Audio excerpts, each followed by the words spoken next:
Was a famous court case in the United States several years ago where somebody mistakenly did not designate the United States and therefore lost priority, but now all states are automatically designated and you actually have to do extra work to unselect any of the member states. So that type of situation that I mentioned for the losing priority should not be an issue anymore. The filing date is the date that the last sheet is received at the PCT level.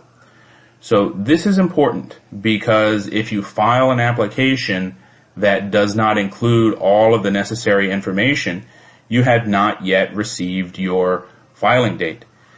And if you delay, that gives a competitor the opportunity to enter the PCT level and get publication of their application prior to your publication, which can create some problems in different countries for obtaining patent protection. So here's an example from a case in 2009, back when there was the use of fax machines to file applications. The fax of an application began at 11:55 p.m.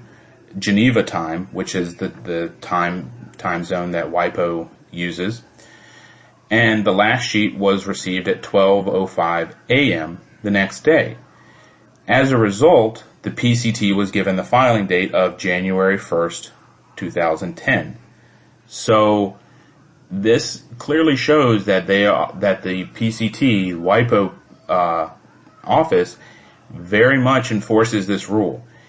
It's when the last sheet is received is when you get your filing date. So when you file an application at the PCT level, you really want to make sure that all of your papers are together, everything is ready, you've met all of the requirements, and the application is filed together in total. The International Search Authority. This is the searching authority that does the ISR, the International Search Report, and also this is typically the same office that does the IPER. So if you request examination, very often the same examiner who did the search performs the examination. That happens the vast majority of the time. The applicant is able to select the receiving office, and the receiving office typically is the people who do the International Search Report.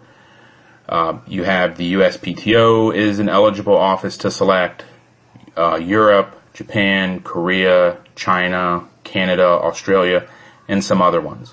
But the big ones typically are SIPO, the USPTO, EPO, JPO, and KIPO.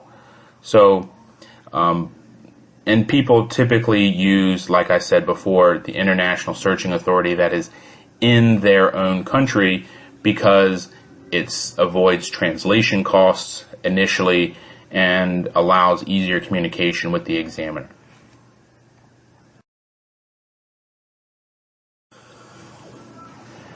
The International Search Report.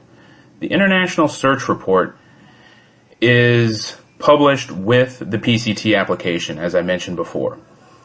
In addition, when you receive the International Search Report, you're going to receive a written opinion, which is a very short document that basically summarizes what's in the International Search Report. The written opinion is not published. The written opinion is only transmitted to the applicant, and this is, as we mentioned before in the timeline slide, this gives you the opportunity to amend the claims if the examiner has explained why he thinks the claims could be rejected under a certain novelty or lack of inventive step. But as we mentioned, most people do not file that. The International Preliminary Report on Patentability will also be issued by the International Search Authority if there was no demand for examination filed. And the International Preliminary Report on Patentability will be transmitted by WIPO to all of the designated offices. Again, this is information that will be placed, if you file a national phase, this information will be placed in the file wrapper for that